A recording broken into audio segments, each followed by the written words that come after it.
Potensi Ibu banyak, jaringan banyak, tadi defeksi di Golkar, what next? Kalau ditanya hari ini, karena 10 tahun menjabat sebagai wali kota, rasanya saya pengen istirahat dulu gitu. Tapi saya nggak tahu, teman-teman cerita istirahat yang kita orang sibuk itu paling senangnya cuma sebulan gitu. Jadi bercandanya teman-teman seperti itu.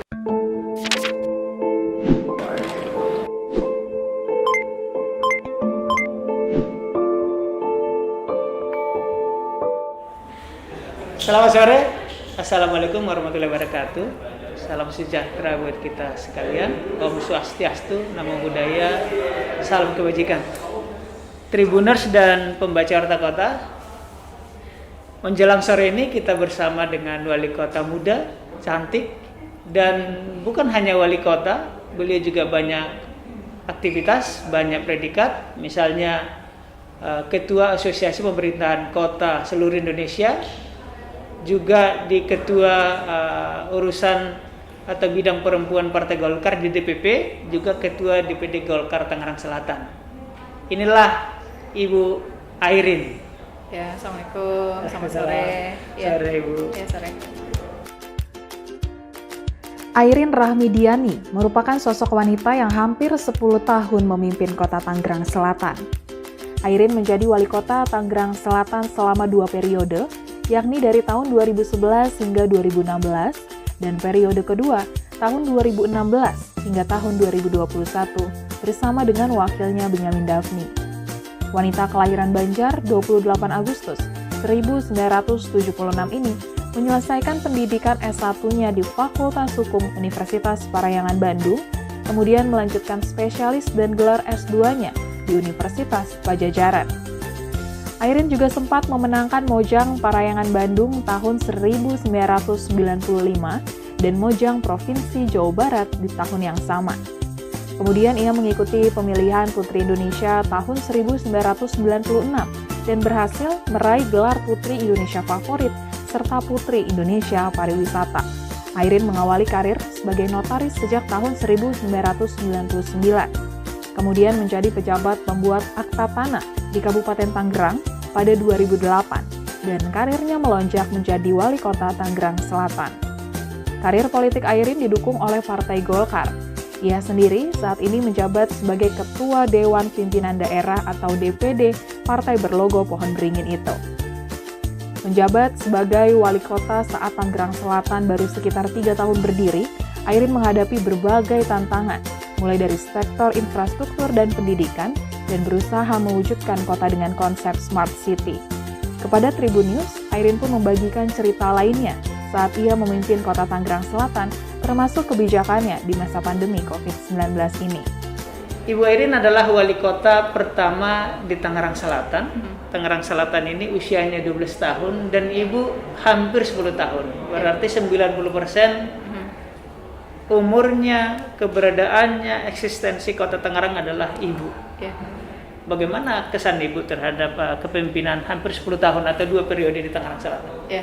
Yang pasti saya dilantik waktu itu bersama-sama dengan Pak Benyamin Daphni sebagai wali kota dan wakil wali kota Tangsel tanggal 20 April 2011. Dan tujuan pemekaran wilayah kota Tangsel yang pasti adalah untuk memperpendek jalur birokrasi yang kalau dulu harus kabupaten, sekarang tinggal ke Tangsel dekat, dan meningkatkan daya saing daerah karena kita harus punya diferensiasi, punya ciri, punya pembeda. Tangsel ini apa bedanya dengan Jakarta, Depok, Bogor, kabupaten, kota Tangerang. Dan tentunya juga dalam rangka tujuan akhirnya untuk meningkatkan kesejahteraan masyarakat. Tangsel sebagai daerah baru yang dimekatkan dari Kabupaten Induk, tujuannya pasti adalah untuk bagaimana memperpendek jalur birokrasi yang dulunya harus kabupaten, sekarang ke wilayah Tangerang Selatan yang dekat. Dulu kan ke Tiga Raksa, sekarang bisa ke Ciputat atau daerah sekitar. Yang kedua dalam rangka untuk meningkatkan daya saing daerah. Apa bedanya Tangsel dan harus punya ciri khas tentu dibandingkan dengan kota Depok, Depok, Bogor, dan juga untuk Jakarta dan kabupaten kota Tangerang. Dan yang tujuan akhirnya pasti adalah untuk meningkatkan kesejahteraan masyarakat. Nah, oleh karena itu, karena Tangsel ini luas wilayahnya kecil, terkecil se-Provinsi Banten, hanya 148 km persegi, penduduk 1,5, bahkan data BPS 1,7, jadi ada 200.000 orang kurang lebih penduduk Tangsel yang tidak berKTP Tangsel tapi tinggal di Tangerang Selatan. Dan kita tahu 50% lebih orang Tangsel tinggal di Tangsel, bekerja di Jakarta. Maka pada saat saya 2011 mengesahkan Perda RT RW, maka kita jaga betul Tangsel sebagai wilayah perumahan pemukiman dengan sektor perdagangan dan jasa. Apalagi kita tidak punya sumber kekayaan alam, dan alhamdulillah ini ternyata bisa meningkatkan kemandirian daerah. Contoh PAD kita, karena orang Tangsel capek kan kerja di Jakarta atau daerah sekitar, pulang ke rumah kan pengen ada suasana yang aman, nyaman, kondusif, ramah untuk keluarga. Itulah yang kita lakukan selama ini, dan alhamdulillah ternyata juga ini pun juga bisa membuat peningkatan PAD kita, karena kalau orang udah tinggal di rumah di Tangsel, kebutuhan dasarnya apa, bagaimana mereka bisa makan dan yang lain-lainnya gitu kan, kebutuhan pendidikan juga ada, dan alhamdulillah ini juga bisa terpenuhi. Hal yang menjadi persoalan di awal Tangsel berdiri adalah di bidang pendidikan, kesehatan, dan infrastruktur. Saya tahu persis bagaimana jalan-jalan rusak, terutama jalan lingkungan hampir 70%, jalan perkotaan dan jalan-jalan lainnya.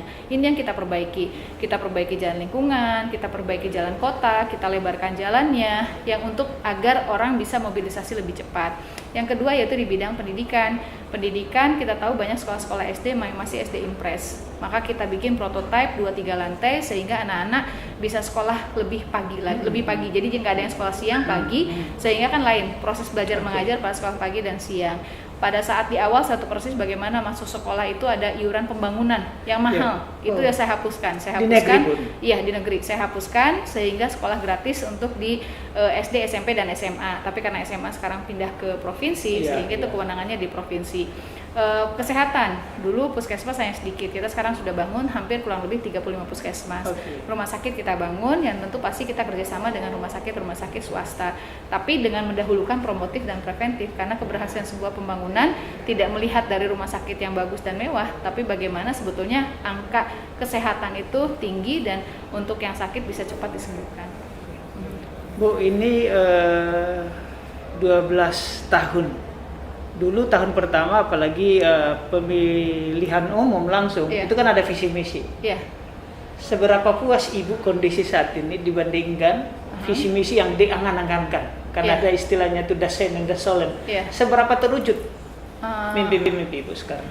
Ya, mungkin masyarakat yang bisa menilai, tapi kalau saya bisa melihat dari indikator data yang dilakukan oleh BPS ataupun data yang ada di kita. Yang pasti bahwa saya ingin Tangsel sebagai rumah kita bersama. Kenapa di periode pertama saya Tangsel sebagai rumah kita bersama? Karena sebagai daerah baru kita harus membuat fondasinya. Ini kita bikin misalnya ruang tamunya, kita bikin ruang tengahnya, ruang makannya, kamar tidur, dan yang lainnya. Saya ibaratkan rumah. Maka waktu itu di awal sekali lagi saya buat perbaikan infrastruktur, jalan, jembatan, maupun juga yang lainnya. Kedua, kesehatannya, orang sakit bisa cepat sembuh dan ditanggung oleh kita, oleh pemerintah. Begitu juga dengan pendidikan. Periode kedua yaitu kita buat Tangsel sebagai rumah dan kota kita bersama. Kenapa saya tambahkan kotanya?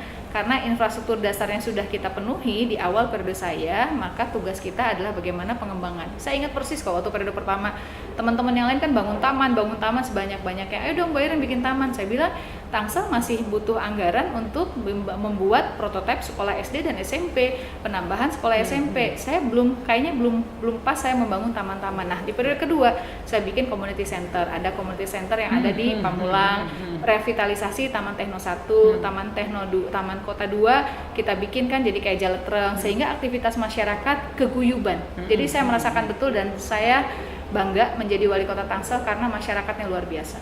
Masyarakatnya yang cinta kotanya, masyarakatnya yang berpartisipasi aktif terhadap proses pembangunan dan penataan kota, itu memudahkan kami untuk melakukan proses pembangunan dan penataan kota. Sehingga pada saat periode kedua ini ya kita perbaiki di bidang misalnya penataan taman, perkumpulnya masyarakat sebetulnya untuk membuat rasa keguyuban dan kekeluargaan. Jangan sampai Tangsel yang masuk kota metropolitan nggak kenal tetangga kiri kanan. Itu yang bagi saya berusaha bertahan untuk keguyuban ini, karena modal pembangunan Tangsel adalah masyarakat mencintai kotanya, keguyuban ada di tengah kota Tangerang Selatan walaupun masuk ke dalam kota metropolitan. Jadi ibarat teori kebutuhan Abraham Maslow, Ibu mendahulukan kebutuhan dasar lalu untuk kenyamanan atau aktualisasi diri. Betul. Ibu memimpin pada tahun awal kota ini. Apa sih Bu kesulitannya memimpin kota yang baru dimekarkan? Barangkali nanti bisa menjadi inspirasi, mana tahu ada lagi dibuka pemekaran. Yang pasti infrastruktur dan sumber daya manusia. Saya ingat persis bagaimana sebetulnya kita belum punya kantor wali kota. Kami tinggal di salah satu kantor kecamatan yang kita jadikan kantor wali kota. Kantor kecamatan? Iya, kantor kecamatan. Satu itu. Yang kedua, sumber daya manusia. Reformasi birokrasi yang PR terberat buat saya. Jadi paradigma, karena mungkin saya bukan dari birokrasi ya, saya dulu notaris dan saya profesional. Saya masuk ke dalam suasana birokrasi yang given karena daerah pemekaran, sehingga orang bisa langsung pindah, loncat menjadi seorang misalnya eselon 3A, 3B, kepala dinas, yang pada saat saya diskusi saya lihat kayaknya belum pas mereka untuk menduduki jabatan tersebut. Tapi karena saya given, saya terima saja, dan saya lihat di samping mereka ada banyak kekurangan, ada kelebihan kok. Yang penting buat saya adalah niat mereka memiliki satu visi misi yang sama dengan ritme kerja yang sama. Saya sebagai seorang pemimpin, memimpin itu adalah seni, sehingga saya ambil ini kelebihannya seperti apa, kekurangannya saya isi dengan yang lain. Itu yang tantangan terberat buat saya pada saat saya menjabat sebagai wali kota pertama kali, yang saya bukan dari birokrasi, saya masuk ke dalam sebuah birokrasi yang reformasi itu harus ada dilakukan. Di awal-awal menerima yang given, tentu terhadap orang yang staff selalu ada evaluasi, terhadap yang berhasil kasih reward, yang tidak kasih punishment.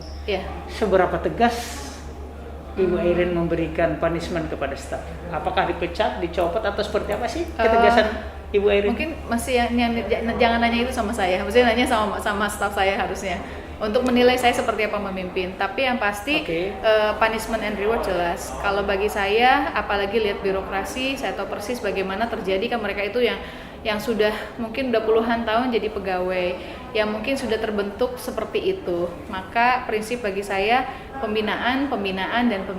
Kalau misalnya memang tidak bisa pembinaan, ya kita geser saja dan yang lainnya. Bu Airin, Ibu Airin kan sibuk betul di DPD Golkar Tangerang Selatan, DPP Golkar untuk urusan perempuan atau apapun nanti disebut namanya, kemudian di APEKSI, Asosiasi Pemerintahan Kota Seluruh Indonesia. Sesibuk apa sih Ibu? Berapa jam tidur sehari? Normal aja sih ya, setahu saya gitu kan. Jadi alhamdulillah saya termasuk orang yang gampang tidur. Jadi kalau dalam perjalanan di mobil pun juga kadang saya tidur. Jadi akhirnya bagi saya kualitas tidur itu yang paling penting. Bukan berapa jamnya, tapi kualitas tidur kita. Dan untuk mengatur ritme pekerjaan saya, amanah yang sedang saya jalani baik sebagai wali kota, aktif dalam organisasi partai politik atau di APEKSI, itu kita membuat skala prioritas dan kita membuat jadwal, timetable, dan ada yang mengingatkan. Itu yang paling penting sebetulnya, sehingga kita bisa mengatur semuanya. Dan kalau kesibukan saya dengan keluarga, alhamdulillah saya bersyukur sama Allah, saya dikaruniai anak-anak yang soleh dan solehah, yang mereka, ya bagi saya namanya ibu ya, pasti membanggakan anaknya, yang mereka tahu tanggung jawabnya sebagai anak seperti apa, tidak hanya menuntut haknya saja. Jadi mereka bertanggung jawab terhadap tugas dia sebagai seorang anak, belajar yang betul, harus punya prestasi, dan bagaimana juga mereka harus bisa beribadah dengan taat kepada Allah. Anak-anak sudah besar-besar ya? Sudah, alhamdulillah. Yang satu udah lulus kuliah baru kemarin dari Teknik Sipil ITB, dan yang kecil baru kelas 2 SMA. Oh, 2 ya? Iya, 2. Seberapa jam waktu Ibu bersama, quality time bersama keluarga? Yang pasti Sabtu atau Minggu kita ada waktu. Sabtu biasanya saya izin kebetulan kepada Pak Benyamin Daphni, tahu persis bahwa saya dan ke staff, saya Sabtu minta untuk keluarga, kecuali ada hal-hal yang penting, maka saya akan lakukan tugas kedinasan saya atau di organisasi. Tapi kalau tidak ada, maka saya delegasikan yang lain, karena Sabtu quality time buat kita, baik itu olahraga maupun aktivitas kegiatan yang lainnya. Atau kalau Sabtu nggak bisa, berarti ganti ke hari Minggu. Malah karena anak-anak udah besar, cenderung kalau saya pulang terlalu sore juga, kok ibu tumben pulang, malah berharap saya nggak datang pulang. Jadi ya itulah anak-anak sekarang ya, lain-lain juga ternyata gitu kan. Jadi mereka karena udah besar ya, jadi mereka berbeda dengan dulu. Kalau dulu kan seneng banget kalau saya pulang cepet gitu. Kalau sekarang udah pada gede malah ibu kok pulang cepet sih, sambil dia main handphone gitu kan yang lainnya. Ya itulah anak-anak sekarang gitu kan. Bu Airin, apakah Ibu sudah masuk, menurut istilah Ibu sendiri, sudah masuk kategori wanita karir dalam kondisi seperti ini? Menurut saya semua wanita karir ya, walaupun ibu rumah tangga. Karena saya salut loh sama ibu rumah tangga itu, luar biasa menurut saya. Saya saja pernah mencoba menjadi seorang ibu rumah tangga yang pure ibu rumah tangga, mengurusi anak, mengurus suami, dan yang lainnya itu tanggung jawabnya tidak berbagi ya, tidak berbagi dengan misalnya asisten rumah tangga, itu berat luar biasa. Jadi pernah semuanya, coba itu ya? Saya pernah coba waktu berapa di awal, hari kuatnya? Waktu awal baru nikah mungkin sekitar seminggu 2 minggu, capek juga yang akhirnya kita cari gitu kan. Jadi makanya saya salut betul sama perempuan-perempuan Indonesia, perempuan tangguh yang bagi saya semuanya apapun, bahkan sebagai ibu rumah tangga itu adalah wanita karir. Iya. Ada tips dari Bu Irin menyemangati perempuan, karena kita tahu Iya. jumlah perempuan juga banyak dan partisipasi politik Iya. di publik juga masih kurang. Iya. Apa motivasi ibu, nasihat ibu kepada kaum perempuan supaya maju? Katakanlah Iya. pilkada, Iya. katakanlah ke politik, katakanlah pelayanan umum. Yang pasti kita harus terus mengasah ilmu dan keterampilan kita. Nggak boleh kita berpuas dengan apa yang kita punya sekarang, apalagi dengan skill dan kemampuan yang kita punya. Saya terinspirasi oleh ibu saya yang usia 65 tahun lulus S2. Dan itu adalah cita-cita beliau pada saat dulu masih muda. Dia tidak bisa sekolah karena mengurus 4 anaknya, tapi pada saat beliau lenggang, beliau belajar. Dan dia berusaha mempraktekkan itu semua. Jadi pada saat kita sudah punya skill, pada saat kita sudah punya kemampuan, kita punya ilmu, maka pada saat ada sebuah potensi dan kesempatan kita bisa. Contoh misalnya pengalaman saya menentukan calon legislatif DPRD tingkat 2 Kota Tangsel karena saya ketua Partai Golkar tingkat 2, mencari perempuan agak sulit. Ternyata padahal secara undang-undang 30% itu sudah ada.